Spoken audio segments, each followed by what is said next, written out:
கண்களை மூடுவோம், நாம் ஜெபம் பண்ணலாம். நல்ல தகப்பனே, எங்கள் சர்வ வல்லமை உள்ள ஆண்டவரே, இந்த அருமையான நேரத்திற்காக உமக்கு ஸ்தோத்திரம். மகிமை உள்ள கரத்தில் தாழ்த்துகிறோம். காலை வேளையில் எங்களோடு கூட இடைப்பட்ட எங்கள் ஆண்டவர் இப்பொழுதும் இடைபடும்படி நாங்கள் ஜெபிக்கிறோம். வசனத்தை அனுப்புங்கப்பா. வந்திருக்கிற ஒவ்வொருத்தரோடும் கர்த்தரை பேசுங்க, இடைபடுங்க, வார்த்தையினாலே முடிசூட்டுங்க.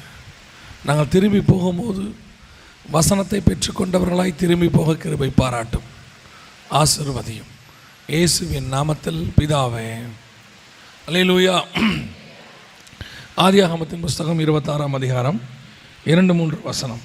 கர்த்தர் அவனுக்கு தரிசனமாகி, நீ எகிப்துக்கு போகாமல் நான் உனக்கு சொல்லும் தேசத்திலே குடியிரு அப்படின்றார்.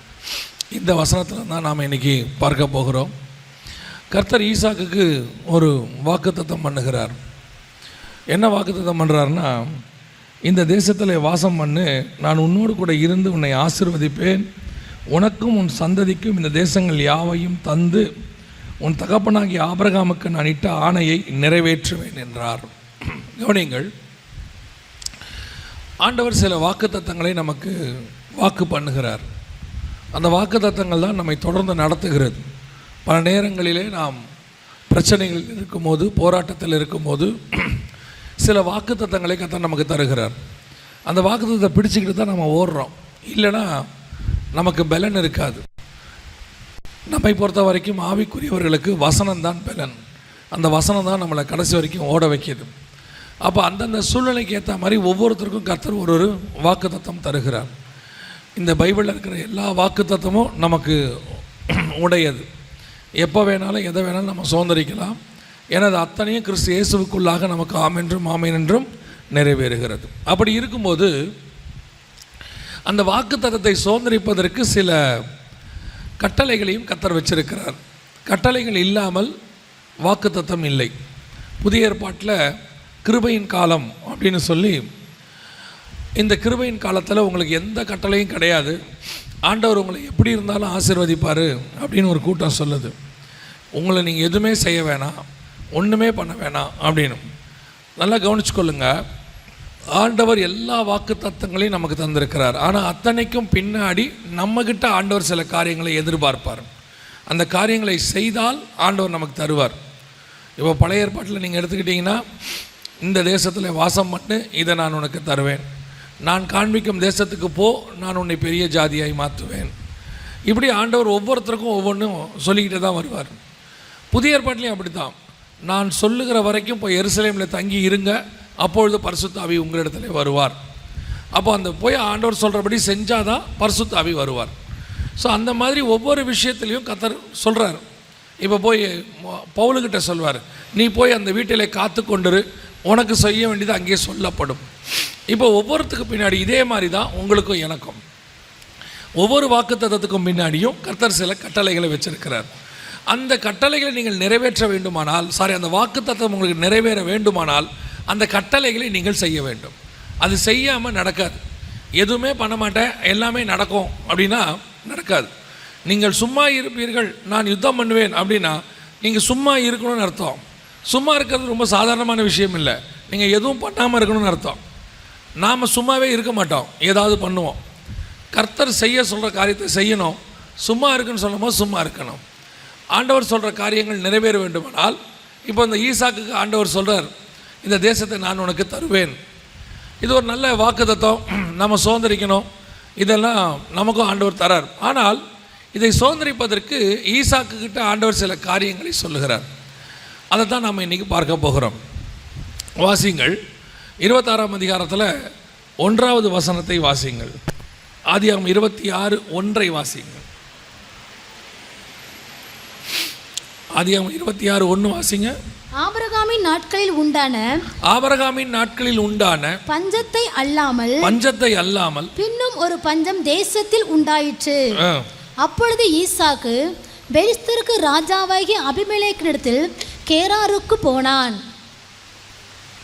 கவனிங்கள்,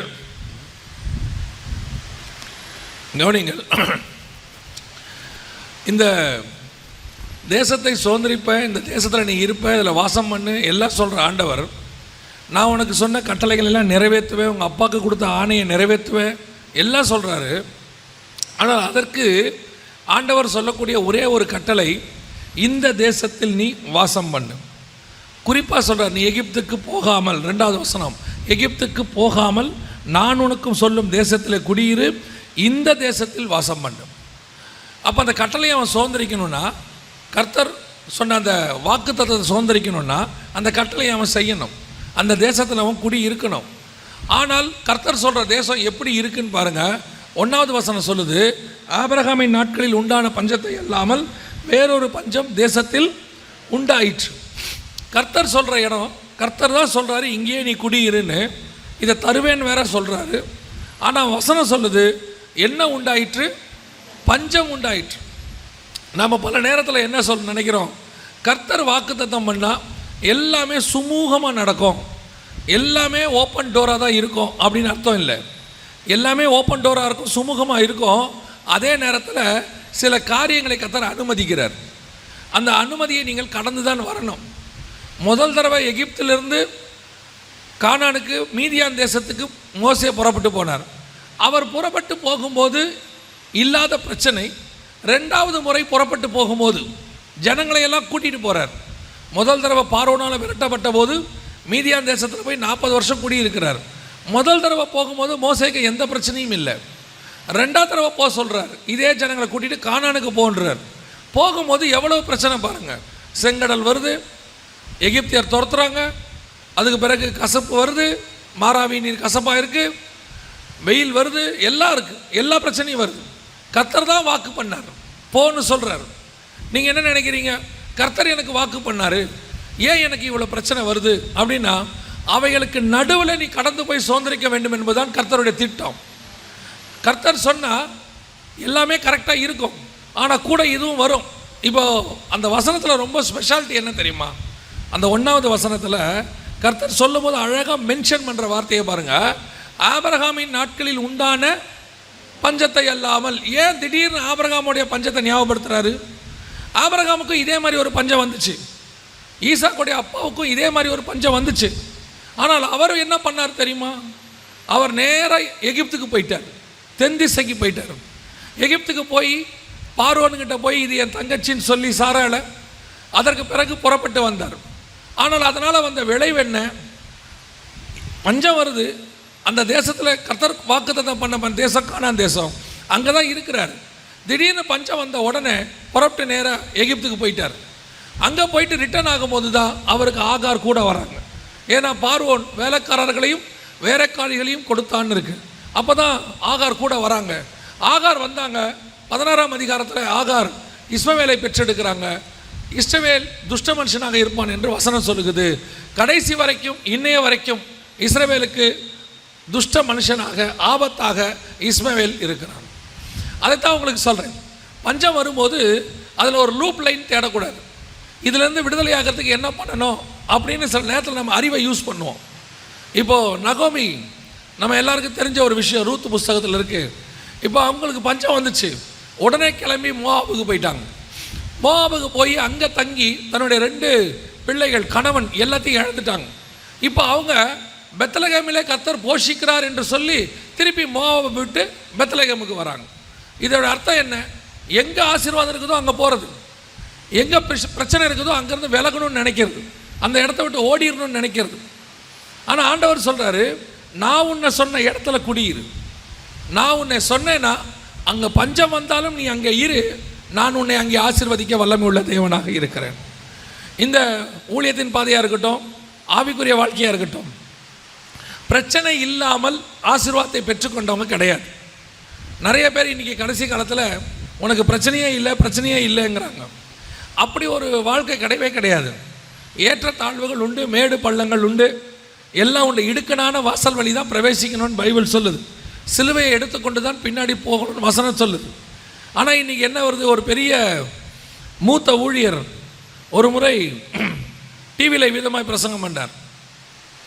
உனக்கு பிரச்சனையே கிடையாது, போராட்டமே கிடையாது, அப்படி இருக்குன்னா நீ ஏதோ தப்பு செய்கிற, நீ ஒரு பாவி அப்படின்னு பிரசங்கம் பண்ணார். அந்த பிரசங்கத்தை பார்த்து கொண்டிருந்த இன்னொரு மூத்த ஊழியர், அவரை விட மூத்த ஊழியர், அவர் என்ன பண்ணார் தெரியுமா, நேரடியாக அந்த பிரசங்கம் பண்ண ஊழியக்காரருடைய அப்பாவுக்கு ஃபோன் பண்ணார். ஃபோன் பண்ணி அவங்க 2 பேரும் ஒரே காலத்தில் ஊழியம் பண்ணவங்க. இந்த டிவியில் பண்ணவர் வந்து 2வது தலைமுறை.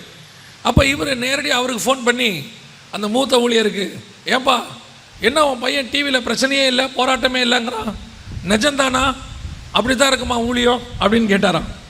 உடனே அந்த மூத்த ஊழியர் சொன்னாராம், அவன் சொல்கிறது உண்மைதாங்க, பிரச்சனை கிடையாது, போராட்டம் கிடையாது, எதுவும் கிடையாது, எதுவும் அவனுக்கு கிடையாது, எல்லாமே எனக்கு தான். ஏன்னா நான் எல்லாத்தையும் ரெடி பண்ணி வச்சுட்டேன், இப்போ அவன் அப்படி தான் பேசுவாங்கிறார். எதுக்கு சொல்கிறேன், ஊழியத்தின் பாதையாக இருக்கட்டும், ஆவிக்குரிய வாழ்க்கையாக இருக்கட்டும், சில கடினமான பாதைகள் வரும், சில சோதனைகள், சில பஞ்சங்கள் வரும்.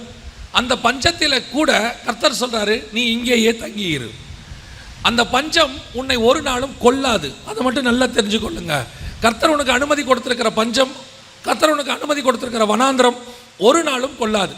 பைபிளில் வனாந்திரத்தை கிராஸ் பண்ணாத ஒரு பரிசுத்தவான் கிடையவே கிடையாது. வனாந்திரத்தை கிராஸ் பண்ணாதவங்க, ஆபிரகாம் வனாந்திரத்தை கிராஸ் பண்ணியிருக்கிறார், ஈசாக்கு வனாந்திரத்தை கிராஸ் பண்ணியிருக்கிறார், யாக்கோபு வனாந்திரத்தை கிராஸ் பண்ணியிருக்கிறார், இஸ்ரவேல் ஜனங்கள் வனாந்திரத்தை கிராஸ் பண்ணியிருக்கிறாங்க, எலியா வனாந்திரத்தை கிராஸ் பண்ணியிருக்கிறார், எலிசா வனாந்திரத்தை கிராஸ் பண்ணியிருக்கிறார், இயேசு கிறிஸ்து வனாந்திரத்திற்கு போனார், பவுல் வனாந்திரத்திற்கு போனார். வனாந்திரத்துக்கு போகாத பரிசுத்தவான்கள் கிடையாது. யோசேப்பு, தானியேல், யாரை வேணாலும் எடுத்துக்கோங்க. நம்முடைய வாழ்க்கையில், ஆவிக்குரிய வாழ்க்கையில் அது ஒரு பார்ட். காரணம், அதுதான் உங்களை உருவாக்கும், அதுதான் உங்களுக்கு விசுவாசத்தை சொல்லிக் கொடுக்கும். பல நேரங்களில் நீங்கள் டாக்டர்கிட்ட போய் கேளு பாருங்க, இப்போ இருக்க டாக்டர் எனக்கு பற்றி தெரியாது, நம்ம முன்னாடி உள்ளவங்களாம் எங்களுக்கு சொல்லியிருக்கிறாங்க, இந்த ஜுரம்னு ஒன்று இருக்குது பாருங்கள், அவர் 6 மாதத்துக்கு ஒரு தடவை வர்றது நல்லதும்பாங்க. ஏன்னு சொன்னால் அது நம்மளோட இம்யூனிட்டி பவரை இன்க்ரீஸ் பண்ணி கொடுக்குமா.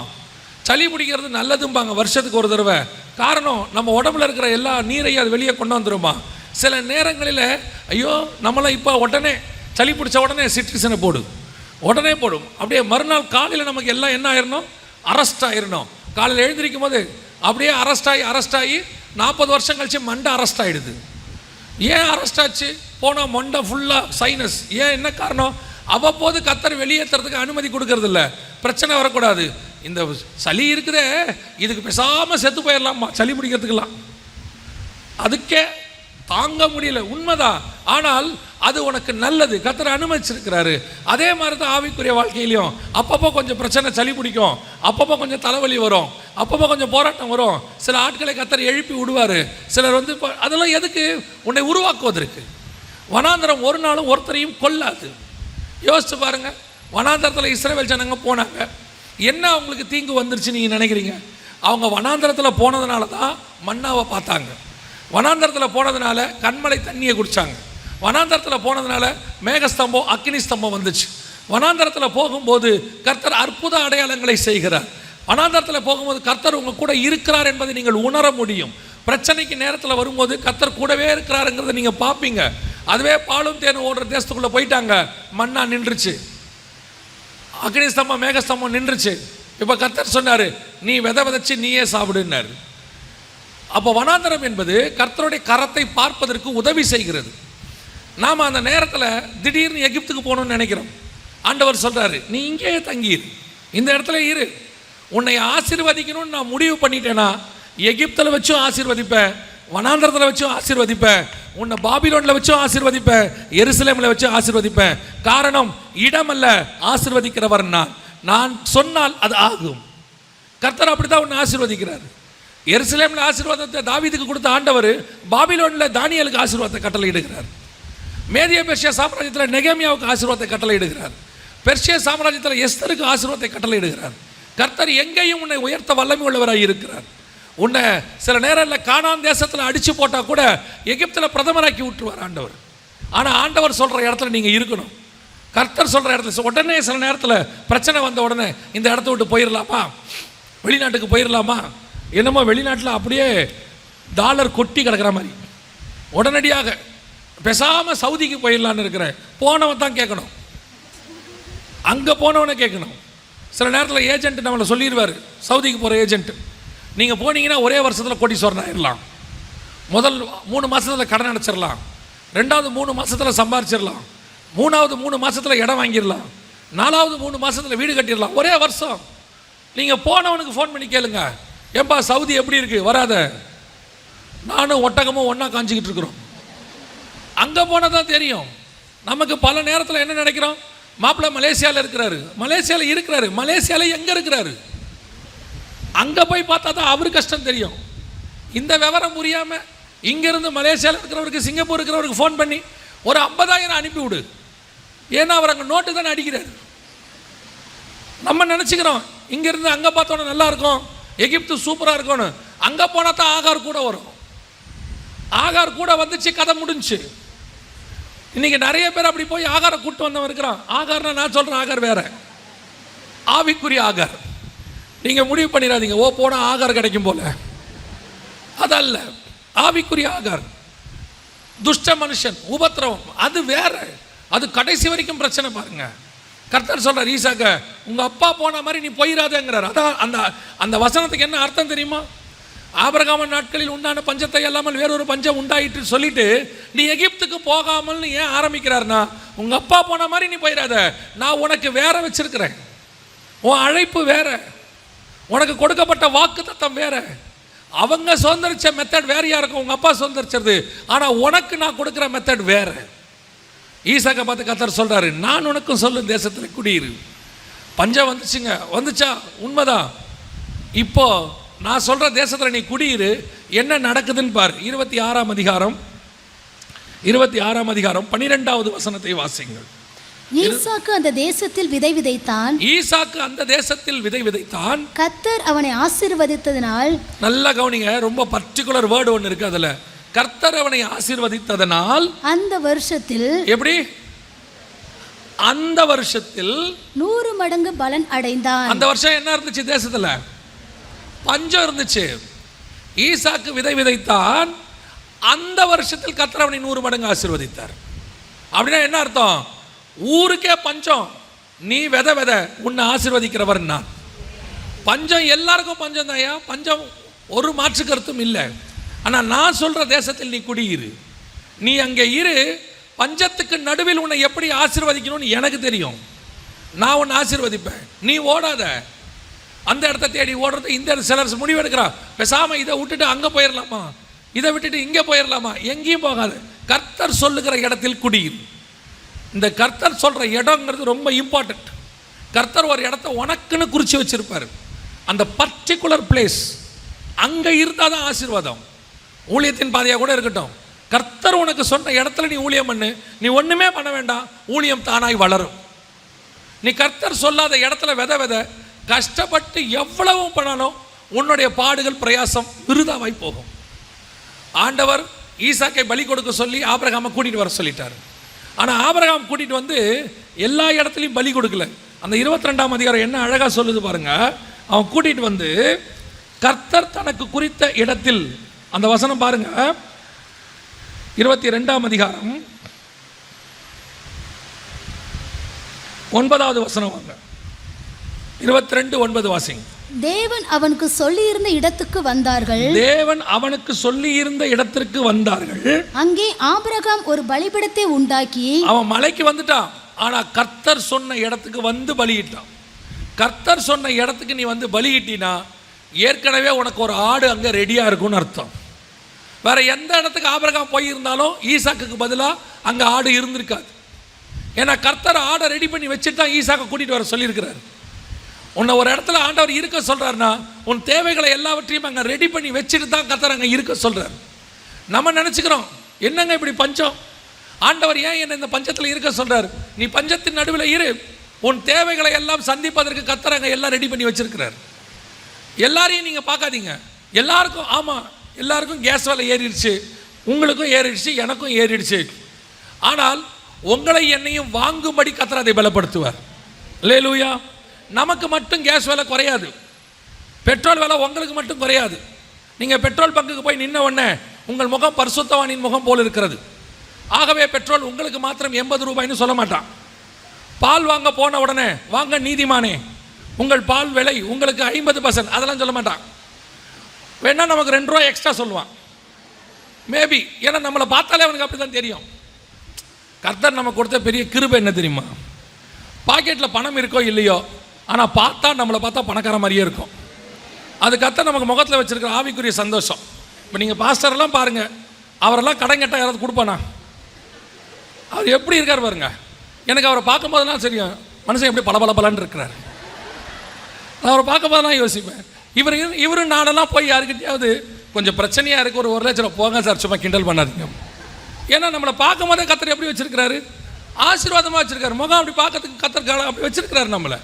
அப்படி இருக்கும்போது நமக்கு எவனும் வந்து அங்கே போனவனு எதையும் குறைக்க போகிறதில்ல, எதுவும் பண்ண மாட்டான்.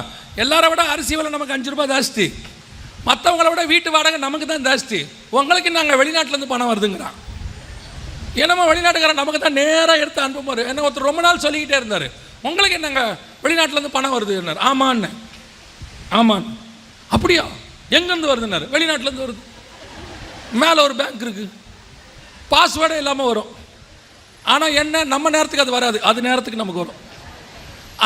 நம்ம கேட்கும் போதெல்லாம் கொடுக்க மாட்டார். ஆனால் நமக்கு எப்போ தேவைன்னு அதுக்கு தெரிஞ்சு வச்சிருக்கிறாரு. கரெக்டாக தட்டி பணத்தை கொண்டு வந்து கையில் கொடுத்துருவார். ஊருக்கே பஞ்சம், ஆனால் கர்த்தர் நம்மளை ஆசீர்வதிப்பார். அந்த வருஷத்தில் பஞ்சம் இருக்கிற அதே வருஷத்தில் அதை விட பெரிய ஆசீர்வாதம் என்ன தெரியுமா? அந்த வசனத்தை திருப்பி வாசிங்க பார்ப்போம். ஈசாக்கு அந்த தேசத்தில் விதை விதைத்தான், கர்த்தர் அவனை ஆசீர்வதித்ததினால் அந்த வருஷத்தில் 100 மடங்கு பலன் அடைந்தான். அர்த்தம் என்ன தெரியுமா? அவன் விதைச்சதுல ஒண்ணு கூட வீணா போல. சாதாரணமா எப்பேற்பட்ட விவசாயி விதைச்சாலும் ஒரு 10% விதையாவது வீணா போகும், ஒரு 5% வீணா போகும். அதாவது அது வந்து என்ன சொல்லுவாங்கன்னு சொன்னால் டிப்ரிசியேஷன் சொல்லுவாங்க. டாக்ஸில் போனீங்கன்னா அது ஒரு டிப்ரிசியேஷன். கொஞ்சம் போகும், கொஞ்சம் கழிவு இருக்க தான் செய்யும். எதை வேணால் எடுத்துங்க, ஒரு கழிவு இருக்கும். ஆனால் கர்த்தர் சொல்கிற இடத்துல நீ விதைச்சினா ஒன்று கூட உனக்கு வீணாக போகாது. 100% கர்த்தர் ஆசீர்வதிக்க வல்லமை உள்ளவராக தேவன் இருக்கிறார். இது முடியுமா? சாத்தியமா? கர்த்தர் ஒருவரால் அது சாத்தியம். ஆனால் நீ கர்த்தர் சொல்கிற இடத்துல இருக்கணும், கர்த்தர் சொல்கிறத செய்யணும், கர்த்தர் என்ன பண்ண சொல்கிறாரோ அதை செய்யணும். அப்படின்னா என்ன அர்த்தம்? உங்களை சுற்றி பஞ்சம் வரும், உங்களை சுற்றி எல்லாம் மாற்றாக இருக்கும். ஆண்டவர் உங்களுக்கு ஒன்று சொல்லியிருப்பார், வேற ஒன்று நடக்கும். உன்னை உயர்த்துவேன்னு காலையில் சொல்லியிருப்பார். நீங்கள் வேலைக்கு போனீங்கன்னா உன்னை தூக்குவேன்பாவன், நிஜம், உன்னை தூக்குவேன்பான். இன்னும் 3 மாதத்தில் உன்னை மாற்றி காட்டுறனா பாருங்கம்மா. நமக்கு காலையில் என்ன வாக்குத்தத்தம் வந்திருக்கும் தெரியுமா? நான் உன்னை உயர்த்தி மேலே உட்கார வைப்பேன் இருப்பார். இவர் சொன்னதுக்கு அப்படியே ஆப்போசிட்டாக இருக்கும். ஆனால் நீங்கள் தூக்குவேன்னு சொன்னானே அதை விசுவாசிக்க கூடாது, உட்கார வைப்பேன்னு சொன்னாரே அதை விசுவாசிக்கணும். ஏன்னா அதுதான் நடக்கும், இது நடக்காது. உன்னை தூக்குவேங்கிறவரை கர்த்தர் தூக்கிடுவார், உன்னை உட்கார வைக்கிறேன்னு சொன்னவர் கொண்டு போய் உன்னை உட்கார வச்சிருவார். அல்லேலூயா. சொல்லியும் செய்யாதிருப்பாரோ, வசனத்தும் நிறைவேற்றாதிருப்பாரோ, அவர் சொன்னால் 100% செய்வார். அவர் சொன்ன காரியம் சொல்லும் போது நடக்காதபடி இருக்கும், ஆனால் கர்த்தர் சொன்னால் 100% நடக்கும். அல்லேலூயா. எத்தனை பேர் விசுவாசிக்கிறீங்க? நாம் பஞ்சத்துக்கு நடுவில் இனி கடந்து போக போகிறோம், அது ரொம்ப முக்கியம். என்னங்க சொல்கிறீங்க? இன்றைக்கி சாயங்காலம் கூட்டத்துக்கு வாங்க. இனி நடக்க போகிற என்ன விஷயம் என்பது, அடுத்த காரியங்கள் என்னென்ன நடக்க போகுது, அடுத்து உலகளாவிய என்ன வரப்போகுது அப்படிங்கிறதெல்லாம் நம்ம இன்றைக்கி சாயங்காலம் பார்க்க போகிறோம். ஆனால் ஒன்று மட்டும் நிச்சயம், எவ்வளவு பெரிய பஞ்சம் தேசத்தில் உலகத்தில் வந்தாலும் கூட ஒரு விதவையின் வீடை கர்த்தர் நமக்கு ஆயத்தம் பண்ணி வச்சிருப்பார். எனக்கு ஆண்டவர் சொல்லி கொடுத்தது அதுதான். இந்த லாக்டவுன் பீரியட் வந்தபோது திடீர்னு மார்ச் 22 லாக்டவுன் அனௌன்ஸ் பண்ணிட்டாங்க. அது வரைக்கும் எனக்கு அந்த சீரியஸ்னஸ் தெரியல. ஏதோ சொல்லிட்டு இருக்கிறாங்க, லாக்டவுன் வரப்போகுதுங்கிறாங்க. லாக்டவுன்னு சொன்ன உடனே 6 மாதம் மீட்டிங் கேன்சல். 6 மாதம் எல்லா மீட்டிங்கும் அடுத்து ஒரு மீட்டிங்கும் கிடையாது, அடுத்த வாரம் மீட்டிங் கிடையாது. என்ன பண்ணுறதுன்னு தெரியாது. நமக்கு வந்துட்டு இந்த சேவிங்ஸ் கணக்குன்றது அப்படி ஒன்று இருக்காது. நமக்கு வந்து ஆண்டவர் வந்து ஊழியம் தொடங்கின நாள்லேருந்து இன்னைய வரைக்கும் ஒரு குறைவு இல்லாதபடிக்கு கொடுப்பார், நாமளும் ஒரு குறைவு இல்லாதபடிக்கு செலவு பண்ணுவோம். அதெல்லாம் எதுக்கும் கவலைப்படுறதே கிடையாது. திடீர்னு ஆண்டவர் வந்து சொல்லிட்டார், சாரி லாக்டவுன்னு சொல்லிட்டாங்க, அடுத்த மாதம் வாடகை கட்டணும், என்ன பண்ண ஏது பண்ண ஒன்றும் தெரியாது. ஆனால் ஒன்று, கர்த்தர் எனக்கு மட்டும் அந்த ஃபியரையே கொடுக்கல, பயத்தையே கொடுக்கல. என்ன பண்ண போகிறோம், மீட்டிங் இல்லையே, அடுத்த வாடகை என்ன பண்ணும், எந்த ஃபியரையும் கர்த்தர் கொடுக்கல. ஆண்டவர் சொன்னார், அதுக்கு முன்னாடியே கர்த்தர் ஆயத்தம் பண்ணியிருந்தார். வசனத்தில் எலியா பஞ்சம் வந்தபோது போய் கேரித்தாற்றங்கரையில் தங்கி இருந்தார். காலையிலையும் மாலையிலையும் அவருக்கு காக்கா கொண்டு வந்து ஆகாரம் கொடுத்தது. இந்த செய்தியை அதுக்கு முன்னாடி பல இடத்துல எடுக்க வச்சார் ஒரு 6 மாதமாக. நம்ம இது சம்மந்தமே இல்லாமல் எடுத்துக்கிட்டு இருக்கிறோம். இந்த சிச்சுவேஷன் வந்த உடனே கர்த்தர் சொன்னார், நீ தானே பிரசங்கம் பண்ண, இது உனக்கே அப்ளை ஆகும் பாருன்னார். கர்த்தருடைய கிருபையில் சொல்கிறேன், கர்த்தருக்கு முன்பாக நின்று சொல்கிறேன். அதுக்கு முன்னாடி வரைக்கும் எனக்குள்ள ஒரு பெருமை இருந்துச்சு. என்ன பெருமைன்னா, 2004 இந்த ஊழியத்தை தொடங்கணும். லாக்டவுன் வந்தது 2020. இந்த 16 ஆண்டு காலமும் நான் ஊழியத்தில் ஓடுவேன். ஒரு வாரம் ஃப்ரீ இல்லாமல் போவேன். கர்த்தர் அப்படி வச்சுருந்தாரு. அப்போ என்னை பொறுத்த வரைக்கும் 4 வாரமும் மீட்டிங் போனோம். மீட்டிங் போயிட்டோம்னா 4 வாரமும் ஆஃபரிங் வரும். அந்த ஆஃபரிங்கை வச்சு வாடகை கட்டுவேன், எல்லாம் செஞ்சுருவேன். எனக்கு ஒரு குறை இருக்காது, ஒரு கடனும் இருக்காது, மிச்ச மீதியும் இருக்காது. அடுத்த வாரம் அதே மாதிரி 4 வாரம் போவேன். ஒரு வாரம் மீட்டிங் கேன்சல்னா யோசிப்பேன், என்ன பண்ணுவோம் நம்ம அடுத்த மாதத்துக்குன்னு. கர்த்தர் கிருபையாக சமாளிச்சுக்கிட்டே வந்தார். திடீர்னு லாக்டவுன் போட்டாச்சு. நான் அந்த மாதத்தில் 4 வாரமும் மீட்டிங் கேன்சல். தெரியுமா உங்களுக்கு? ஆண்டவர் சொன்னார், கேரி தாற்றங்கரையில் உட்காந்து சாப்பிட்றதுனா என்னன்னு உனக்கு நான் காட்டுறேன். நீ ஊழியம் பண்ணால் உனக்கு வரும்னு சொன்னல, உன் தகப்பன் உன்னை உட்கார வச்சு நான் எப்படி சாப்பாடு போகிறேன் பாருன்னாரு. கர்த்தர் சொன்னபடியே ஊழியத்துக்கு போயிருந்தாலும் வாரம் முடிவில் தான் ஆஃபரிங் கொடுப்பாங்க. ஆனால் அந்த லாக்டவுன் பீரியட் முழுவதும் தினந்தோறும் ஆஃபரிங் எனக்கு காலையும் மாலையும் கர்த்தர் கொடுத்தார். எங்கேருந்து வந்துச்சு, எப்படி வந்துச்சு, யார் கொடுத்தாங்க இன்னும் தெரியாது. முகம் தெரியாத எத்தனையோ பேர் ஊழியத்துக்கான. நான் கேட்டேன், நான் நினச்சிக்கிட்டேன், நீங்கள்லாம் இத்தனை நாள் எங்கே இருந்தீங்க? நாங்கள் தான் 2012 மெசேஜ் போடுறோம் யூடியூப்லேருந்து. 8 வருஷமாக ஒருத்தரும் அனுப்பலை. லாக்டவுன் போட்ட உடனே டெய்லி நான் நினச்சேன், இந்த லாக்டவுன் கொஞ்சம் எக்ஸ்டெண்ட் நல்லா தான் இருக்கும் கூட, எங்கேயும் போவேணா பாருங்க. எதுக்கு சொல்கிறேன்? அந்த பெருமையை கர்த்தர் உடைச்சார். நீ ஓடி நீ சாப்பிட்றல்ல, நீ உழைக்கணும், அதில் எந்த மாற்று கருத்தும் இல்லை. ஆனால் உன் உழைப்பினால நீ சாப்பிடல, என் கிருபையினால நீ சாப்பிட்டுக்கிட்டு நிற்கிற. எத்தனையோ பேர் உழைச்சி வீணாக போனது இருக்கு, கொண்டு போய் ஹாஸ்பிட்டலில் கொடுக்கறது இருக்கு, போய் ஜெயிலில் வக்கீல்கிட்ட கொடுக்கறது இருக்குது. எத்தனையோ பேர் நஷ்டத்தில் போயிடுச்சு, விருதாவாக போயிடுச்சு. நம்ம உழைக்கிறத, நம்ம கையின் பிரயாசத்தை சாப்பிட்றதுங்கிறது கர்த்தர் நமக்கு செஞ்ச பெரிய கிருபை. அப்போ ஆண்டவர் சொன்னார், உன்னை நான் எப்படி போஷிக்கிறேன். பஞ்சத்தின் காலத்தில் கர்த்தர் காலையும் மாலையும் போஷித்தார், கர்த்தர் ஆசீர்வதித்தார். அடுத்து சொன்னார், இந்த காலத்தை தாண்டி இன்னொரு காலம் வரும், பஞ்சம் இன்னும் கொடிதாய் மாறும். கேரி தாற்றங்கரையில் ஆற்றுல தண்ணியே வராது, காக்கா பறக்காது. ஏன்னா காக்காவே பறக்க முடியாத பஞ்சம் வந்துடும். அப்பொழுதும் உனக்கு ஒரு விதவை வீடு இருக்கும், அங்கே எண்ணெயும் மாவும் குறைவுபடாதபடி கர்த்தர் உன்னை பாதுகாப்பான்னு சொன்னார். அதுக்கு தான் சொல்கிறேன், எவ்வளோ பஞ்சம் வந்தாலும் கவலைப்படாதிருங்கள், கர்த்தர் நம் பட்சத்தில் இருக்கிறார்.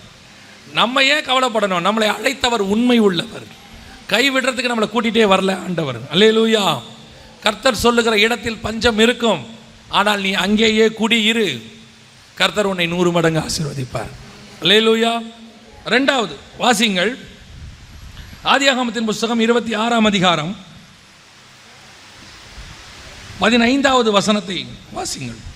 அவன் தகப்பனாகி ஆபிரகாமின் நாட்களில் அவனுடைய வேலைக்காரர் வெட்டின துறவுகளை எல்லாம் தூர்த்து மண்ணினால் நிரப்பி போட்டார்கள். இது அடுத்த பிரச்சனை வரும்.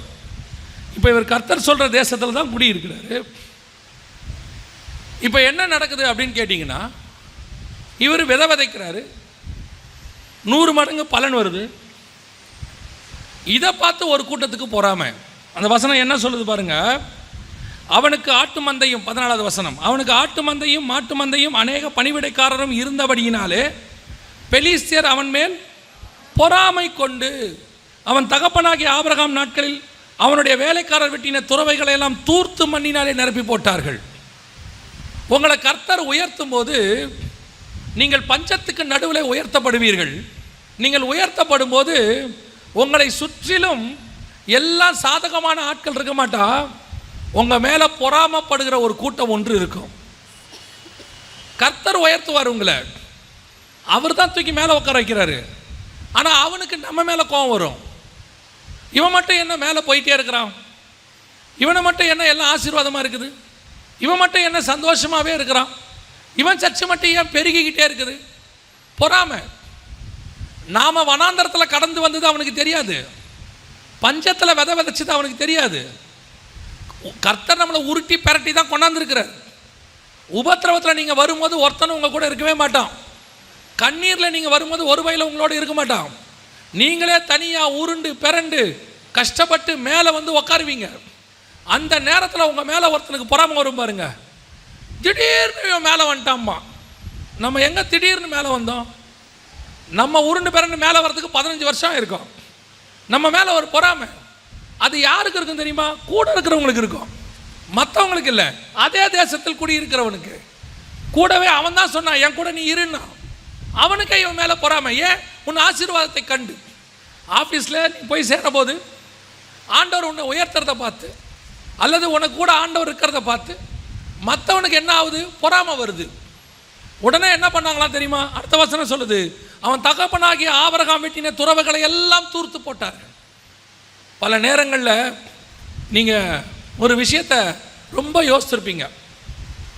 என்ன யோசிச்சிருப்பீங்கன்னா, எங்கள் அப்பா அம்மா சொத்து எதுவுமே எனக்கு வரலையே, அவங்க கொடுத்துட்டு போனதெல்லாம் எடுத்துக்கிட்டாங்களே, எல்லாத்தையும் பிடுங்கிக்கிட்டாங்களே, என்னை எங்கள் அக்கா தங்கச்சி அண்ணன் தம்பியெல்லாம் தனியாக விட்டுட்டாங்களே, என்னை ஒன்றுமே இல்லாமல் நடுத்தரில் நிறுத்திட்டாங்களே. அவங்க நிறுத்தும் போது ஏன் கர்த்தர் சும்மா இருந்தார்?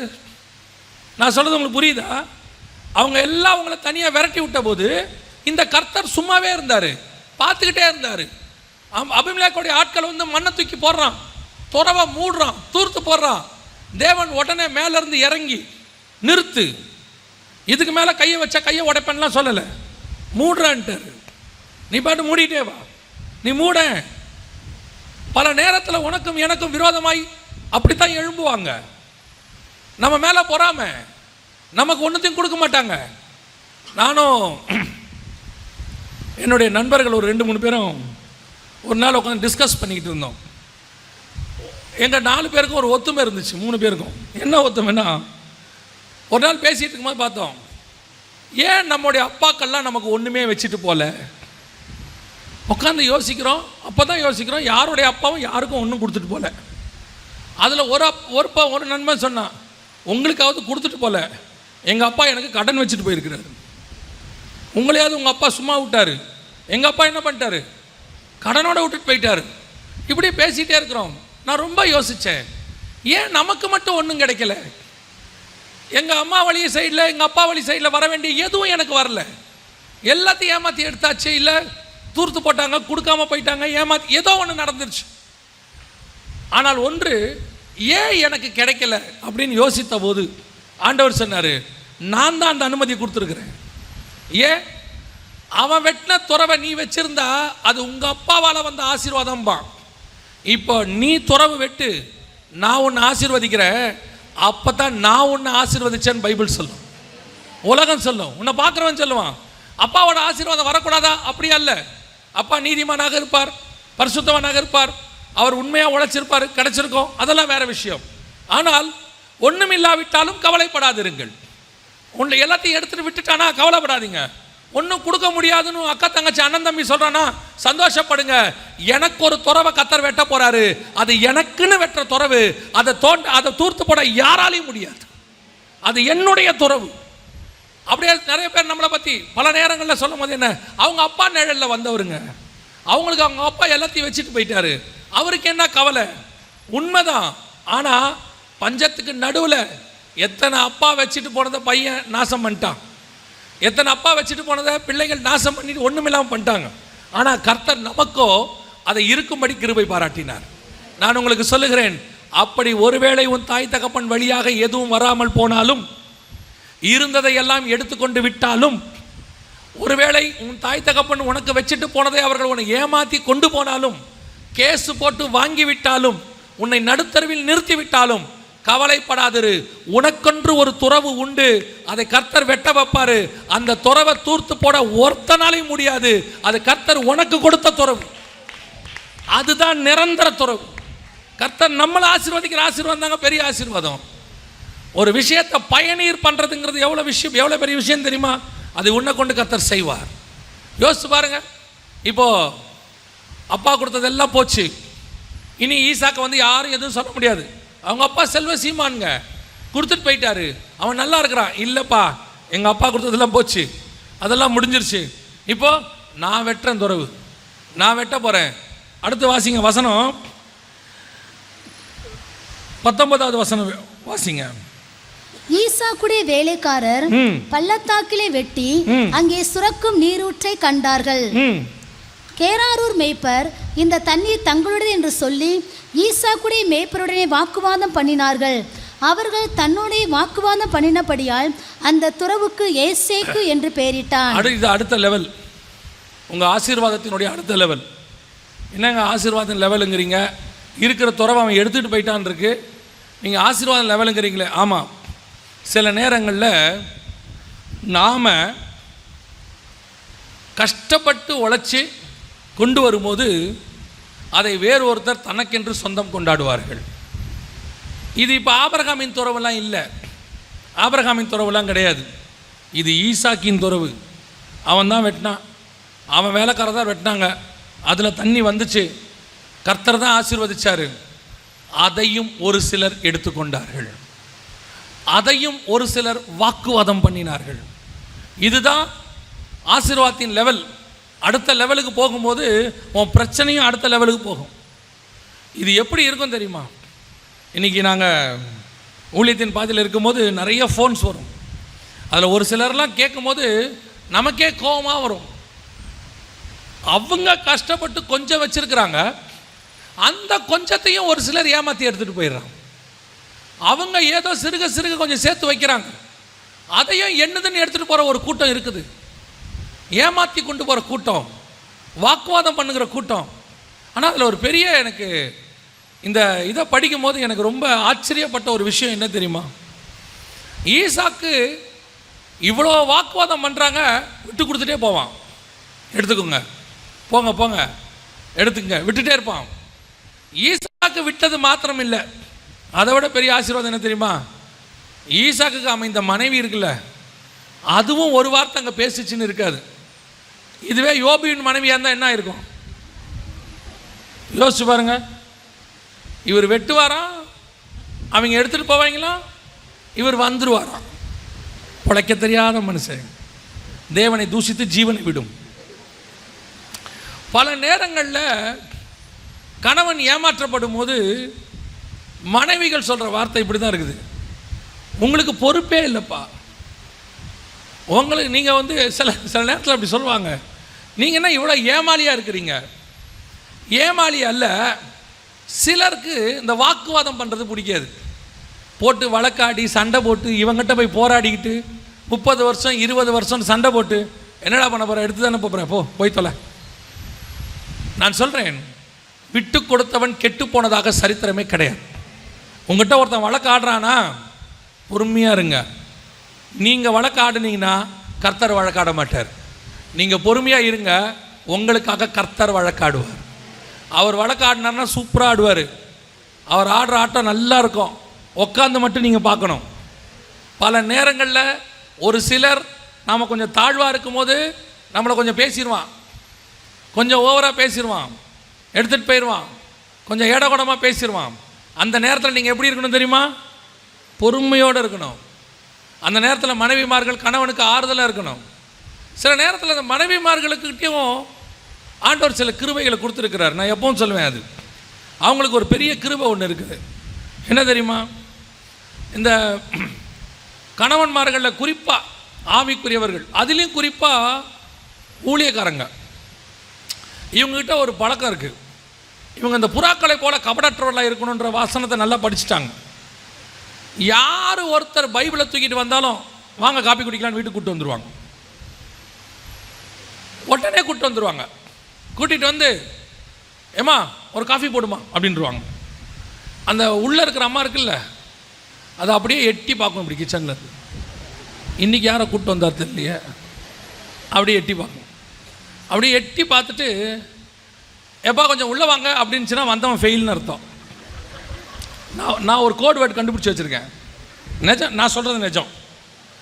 எப்பா கொஞ்சம் உள்ளே வாங்க அப்படின்னா வந்தவன் ஃபெயிலு. போனவொடனே அந்த அம்மா கேட்கும், யார் இருந்தாலும் எதுக்கு கூட்டிகிட்டு வந்தீங்க, ஆளை பார்த்தாலே சரியில்லை. இவர் என்ன பண்ணுவா தெரியுமா? நீ சும்மா காப்பி போடு, உனக்கு ஒன்றும் தெரியாது, வர்றவங்களெல்லாம் இப்படி சொல்லிக்கிட்டு காப்பி போட்டு கொண்டா அப்படிம்பாரு. அந்த அம்மா அடிச்சுக்கோ, நீ போ நீ போ நீ போ நீ போ.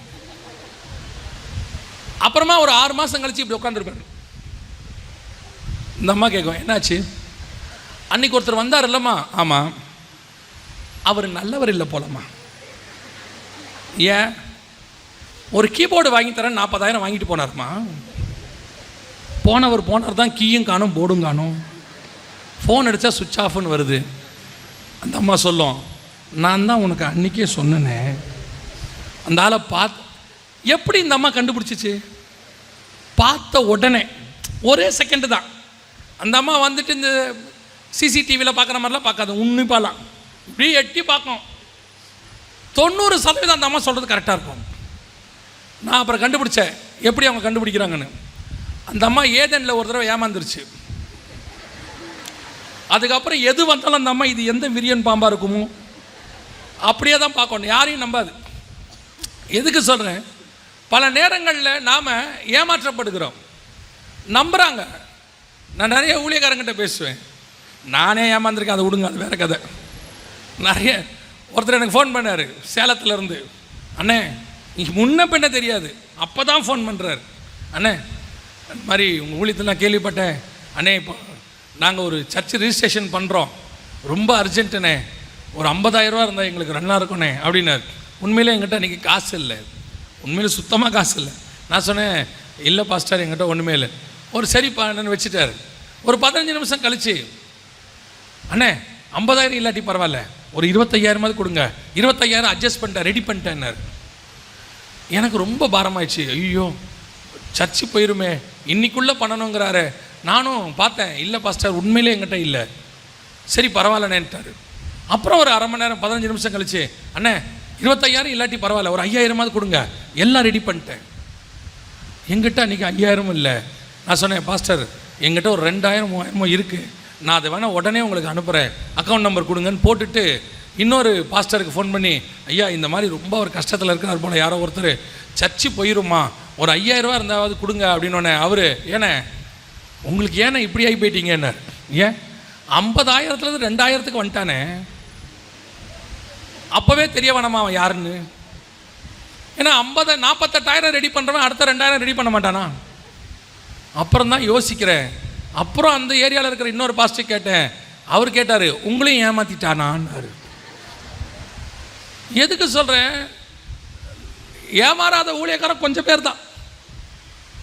ஆனால் பாஸ்டம்மா இல்லை, ஊழியக்காரம்மா, நான் ஏதோ தனிப்பட்ட முறையில் சொல்கிற மாதிரி ஆயிரும். அந்த ஊழியக்காரம்மா ஏமாற மாட்டாங்க, அப்படியே பார்த்துக்கிட்டே இருப்பாங்க. சில நேரங்களில் நாம் ஏமாற்றப்படுகிறோம், நம்மளதை எடுத்துகிட்டு போயிடுறான், கொடுக்க முடியாதுங்கிறான், என்ன பண்ணுவேங்கிறான், எங்கிட்ட அவனை தெரியும் இவனை தெரியும்பா, விட்டுறவனே பரவாயில்ல, உனக்கும் எனக்கும் வழக்காடுகிற ஒருவர் இருக்கிறார். ஏமாற்றிட்டு எவ்வளோ தூரம் போயிடுவான், உன்னை எண்ணியும் பேசிட்டு அவன் எவ்வளோ தூரம் போயிடுவான் வாக்குவாதம் பண்ணிட்டு. வசனம் சொல்லுது, கடைசியாக எவன் வாக்குவாதம் பண்ணானோ அவனே வந்து இவங்கிட்ட சரண்டர் ஆகிற அளவுக்கு கர்த்தர் அவனை ஆசீர்வதிச்சிட்டார். அல்லேலூயா. அந்த வசனம் வாசிங்க. அப்பொழுது அவன் என்ன சொல்றான் பாருங்க, 26ஆம் அதிகாரம் ஆதியாகமத்தின் புஸ்தகம் 28வது வசனம் வாசிங்க. அதற்கு அவர்கள், நிச்சயமாய் கர்த்தர் உம்மோடு கூட இருக்கிறார், நிச்சயமாய் கர்த்தர் உன்னோடு கூட இருக்கிறார் என்றும் கண்டோம். ஆகையால் எங்களுக்கும் உமக்கும் ஒரு ஆணை ஏற்பாடு உண்டாக வேண்டும் என்று. இவன் யார் தெரியுமா? இவன் தான் உன் துறவை எடுத்தவன், துறவை தூத்து போட்டவன், வாக்குவாதம் பண்ணவன், இந்த ஊர்ல நீ இருக்க கூடாதுன்னு சொன்னவன், நீ எப்படி இருக்கிற நான் பார்க்கிறேன்னு சொன்னவன். கடைசியில் அந்த ஊர்ல இன்னைய வரைக்கும் ஈசாக்கின் சந்ததி இருக்கிறது, அபிலேக்கின் சந்ததி இன்னைக்கு இல்லை. உன்னை இருக்க மாட்டேன், ஒழிச்சிருவேன், காணாம பண்ணிடுவேன், இருக்கிறத எடுத்துப்பேன், எப்படி இந்த இடம் உனக்கு வரும் சொல்லுவான். சொல்லட்டும்.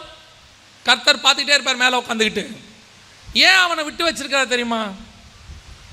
அவன் இருந்தாதான் நீ உயர்த்துறத அவன் பார்க்கணும். கர்த்தர் உன்னை உயர்த்துறத அவன் தான் பார்க்கணும். நீங்க என்ன ஜெபம் பண்ணுவீங்க தெரியுமா? கர்த்தாவே அவனை நொறுக்கும், அவனை கொல்லும், அவனை குத்தும், அவனை கொடையும். நமக்கு ஆண்டவரை அடியாளா மாற்றி வச்சிருக்கிறோம். நம்ம என்ன நினைக்கிறோம்? அவன் இல்லாமல் போனால் நல்லா இருக்கும். கர்த்தர் சொல்ற அவன் இருக்கணும். அவன் எப்போ வரைக்கும் இருக்கணும் தெரியுமா? நீ உயர்த்தப்பட்டு உன்னை கர்த்தர் மேலே உட்கார்க்கிறத பார்த்து கடைசியா அவனே வந்து உங்ககிட்ட சொல்லணும், கர்த்தர் உன் கூட தான் இருக்கிறாரு, உனக்கு எனக்கு சமாதானம் போயிடலாம், எதுக்கு பிரச்சனை, என்னை மன்னிச்சிரு நான் வந்து கேட்குற வரைக்கும் கர்த்தர் அவனை உயிரோடு கூட வைப்பார். பல நேரங்களில் கர்த்தர் இதுதான் நமக்கு பண்ற வாக்குத்தத்தம். கர்த்தர் சொல்ற இடத்துல குடியிருந்தா பிரச்சனை இருக்காதுன்னு அர்த்தம் இல்லை. கர்த்தர் வாக்குத்தத்தம் பண்ணா உபத்திரவம் பண்றவன் இருக்க மாட்டான்னு அர்த்தம் இல்லை. கர்த்தர் சொல்ற இடத்துல இருக்கும்போது வாக்குவாதம் பண்ணுறவர்கள் இருப்பார்கள். ஆனால் முடிவிலே வாக்குவாதம் பண்றவன் அந்த இடத்துல இருக்க மாட்டான். பொறுத்து போன நீயும் நானும் தான் அந்த இடத்துல இருப்போம். காரணம், கர்த்தர் நம்மோடு கூட இருக்கிறார். ஒரு நாளும் கவலைப்படாதிருங்க. ஏமாத்திட்டானா விட்டுருங்க, பரவாயில்ல. அவனுக்கு சரிக்கு சமமாக நீங்கள் நின்று அவனை ஏமாற்றணும், நீங்கள் போய் ஒரு ஆளை பார்த்து அவனுக்கு லஞ்சம் கொடுத்து அவன் வழியா இவனை அதெல்லாம் வேணாம். நமக்கு அதெல்லாம் கிடையவே கிடையாது. நமக்கு ஒருத்தர் பெரியவர் இருக்கிறார். ஒரு இடத்துல ஒரு ஊழியக்காரர் போய் அவருக்கு விரோதமாக கேஸ் கொடுத்துட்டாங்க. அது அவருடைய இடம், அங்கே ஆராதனை பண்ணுறாரு. உடனே அவருக்கு விரோதமாக போய் சொல்லிட்டாங்க. அந்த காவல்துறையில் அவரை கூப்பிட்டு அங்கே இருக்கிற அதிகாரி என்ன பண்ணிவிட்டாரு, இந்த ஐயாவுடைய தோற்றத்தெல்லாம் பார்த்து இவர் ரொம்ப சிம்பிளாக இருக்கிறார். போன உடனே மரியாதை கிடையாது. என்னையா என்னவோ பிரச்சனை பண்ணுறியாமே அப்படி இப்படிலாம் பேசியிருக்காரு. இவர் ஒன்றுமே சொல்லலை, எப்படி பார்த்துக்கிட்டே இருந்தாராம். என்னையா நான் இவ்வளோ பேசுகிறேன், நீ பார்த்துக்கிட்டே இருக்கிற, பார்த்துக்க உன்னை தூக்கிடுவேன் அங்கேருந்து அப்படின்னாராம். இவர் திருப்பி சொன்னாராம், எனக்கு ஒரு மேலே இருக்கார் ஒரு ஆள், அவர் எனக்கு தெரியும், இன்றைக்கி நான் அவர்கிட்ட போய் சொன்னேன், நாளைக்கு உன்னை தூக்கிடுவாருன்னு. இவன் பயந்து, சார் ஏன் சார் இதை நீங்கள் வந்த உடனே சொல்லலை, உங்களுக்கு அவரை தெரியும். இவன் நினச்சிக்கிட்டான் மேலே இருக்க அதிகாரின்னு. இவருக்கு எவனையுமே தெரியாது, ஒருத்தரையுமே தெரியாது. இவருக்கு கோபம் வந்துருச்சு, என்னடா ரொம்ப நேரம் இப்படி திட்டிகிட்டே இருக்கானேன்ட்டு, எனக்கு மேலே ஒருத்தரை தெரியும், சொல்ல போகிறேன், இன்றைக்கி சொன்னேன், நாளைக்கு உன்னை தூக்கிடுவார். உடனே சேர் போட்டு உட்கார வச்சுட்டான். ஏன் சார் நீங்கள் இதை வந்தோடனே சொல்லலை, போங்க சார் நான் பார்த்துக்கிறேன் சார், நான் இருக்கேன் சார் உங்களுக்கு, போங்க சார் அனுப்பிட்டார். கடைசி வரைக்கும் அந்த மேலே இருக்கிற ஆள் யாருன்னு இவனும் சொல்லலை, அவரும் கேட்கல.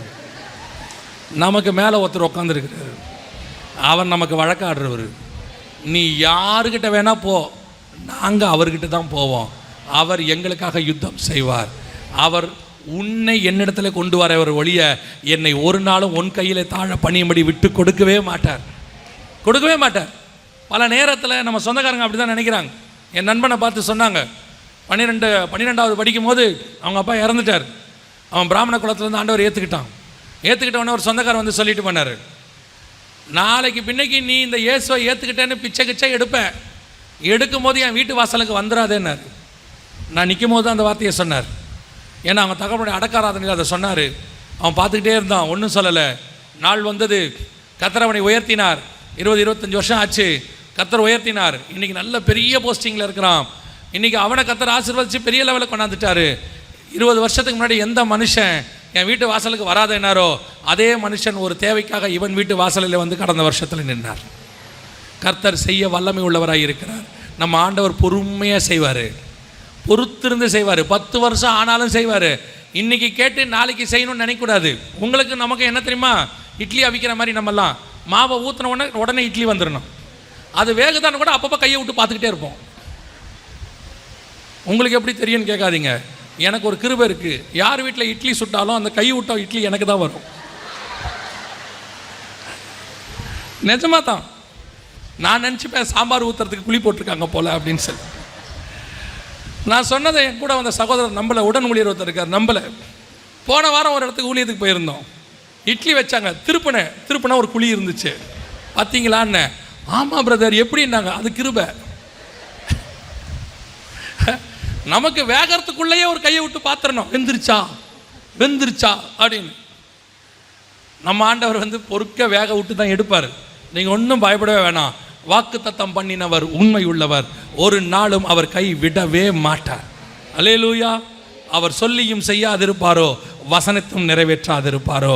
அவர் நமக்கு சொன்ன காரியங்கள், ஒருவேளை கர்த்தர் சொன்ன இடத்தில் பஞ்சம் இருக்கும், வாக்குவாதம் பண்ணுகிறவர்கள் இருப்பார்கள், தூத்து போடுகிறவர்கள் இருப்பார்கள், உன் தகப்பனுடைய காரியத்தை எடுத்துக்கொண்டு உன்னை நடுத்தருவில் விட்டவர்கள் இருப்பார்கள், உனக்கு ஒன்றும் இல்லைன்னு சொல்லி விரட்டி விட்டுருப்பாங்க.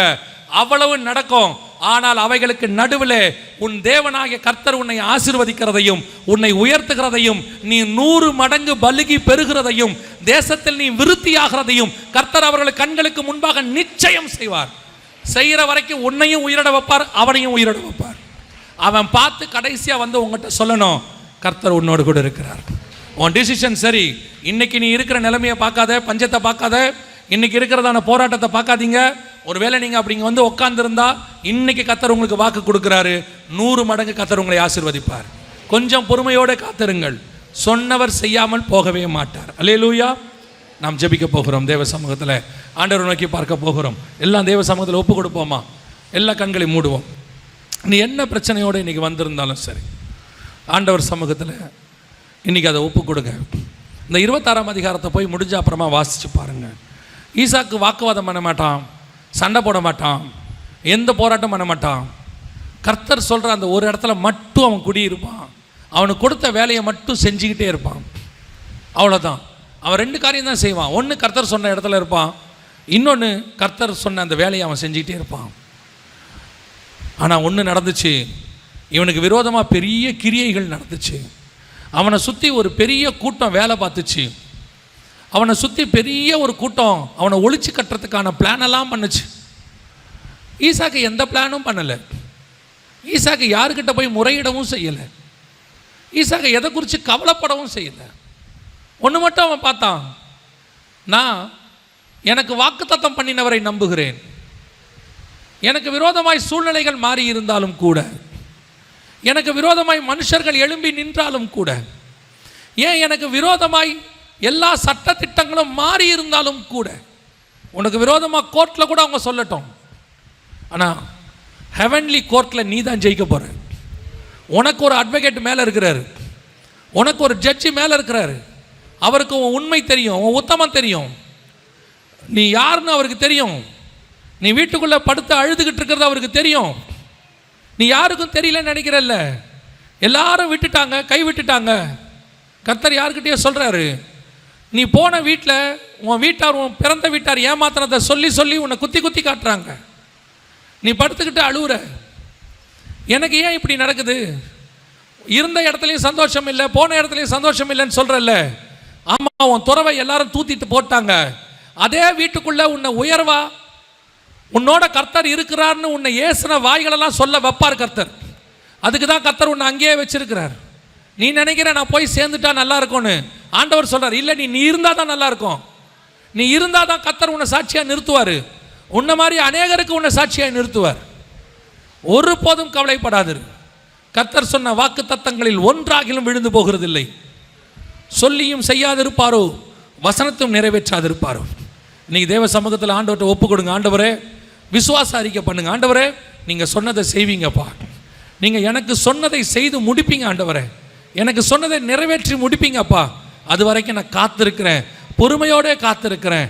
நான் யாரோடையும் வாக்குவாதம் பண்ணலை ஆண்டவரே. எதோடையும் நான் வழக்காடலை ஆண்டவரே. எதோடையும் நான் போய் சண்டை போடலை ஆண்டவரே. நான் எனக்கு உங்கள் காலடியை பிடிச்சிக்கிட்டு நான் வெயிட் பண்ணுறேன். என்னை நீங்கள் உயர்த்துகிற வரைக்கும். எங்கே என் தலை தாழ்ந்ததோ அங்கேயே என் தலை உயரும். எங்கே நான் அழுதேனோ அங்கேயே நான் சிரிப்பேன். எங்கே நான் புதைக்கப்பட்டேனோ அங்கே நான் உயிரோடு கூட எழும்புவேன். எங்கே என்னை கீழே தள்ளினார்களோ அங்கே நான் உயர்வை எழும்புவேன். எங்கே என் கூடாரம் தள்ளப்பட்டதோ அங்கேயே என் கூடாரம் நாட்டப்படும். விழுந்து போன தாவீதின் கூடாரத்தை எழுப்பின தேவன் உன் கூடாரத்தையும் எழுப்பி நிறுத்துவார். ஒப்பு கொடுப்போமா தேவ சமூகத்தில்? விசுவாசத்தோட ஜெபம் பண்ணுங்க. எங்கள் சர்வ வல்லமை உள்ள தகப்பனே, அருமையான நேரத்திற்காக உமக்கு ஸ்தோத்திரம். எத்தனை முறை எங்களுக்கு விரோதமாக எழும்பினாங்கப்பா. எங்களை இல்லாமல் போக பண்ணுவேன்னு சொன்னாங்கப்பா. நீ இந்த ஊர்லேயே இருக்க முடியாதுன்னு சொன்னாங்கப்பா. ஆனால் இன்னைய வரைக்கும் நீங்கள் நடத்தி கொண்டு வந்துட்டீங்கப்பா. நாங்கள் நம்புகிறோம், இன்னும் நீங்கள் என்ன நடத்துவீங்கப்பா. எங்களை ஒரு நாள் நீங்கள் கை விடவே மாட்டீங்கப்பா. உங்களை நோக்கி பார்த்த நாங்கள் வெக்கப்பட்டு போனதே இல்லாண்டவரே. முடிவு பரியந்தம் நீ நடத்த வல்லமை உள்ளவராக இருக்கிறீர். இந்த வார்த்தைகள் எனக்குள்ளே கிரியை செய்யட்டும், என்னை பலப்படுத்தட்டும், என்னை ஸ்திரப்படுத்தட்டும். நீர் வருமளவு இந்த வார்த்தை என்னை தாங்கட்டும். ஆண்டவரே, இங்கே இருக்கிற ஒவ்வொருத்தருக்காக நான் ஜெபிக்கிறேன். எத்தனையோ பாடுகள் மத்தியில், பிரச்சனைகளுக்கு மத்தியில், கண்ணீருக்கு மத்தியில், குறைவுகள் இல்லாமைகளுக்கு மத்தியில் உம்மை நம்பி நின்றுக்கிட்டு இருக்கிறாங்க. ஆண்டவரே, எங்களுடைய லாஸ்ட் ஹோப்பு நீங்கள் மட்டும்தான் சொல்லி நின்றுட்டு இருக்கிறாங்கப்பா. கைவிடாதீங்க ஆண்டவரே. நிறைவேற்றி கொடுங்க, ஆசீர்வதிச்சு கொடுங்க. சாட்சிகள் மேலே சாட்சிகளாக வந்து இங்கே சொல்லிக்கிட்டே இருக்கட்டும். கர்த்தர் அப்படி ஆசீர்வதிச்சுக்கிட்டே இருங்கப்பா. சபையை மகிமையின் மேல் மகிமை இறங்கட்டும். எங்கள் ஆண்டவர் இயேசுவின் நாமத்தில் பிதாவே.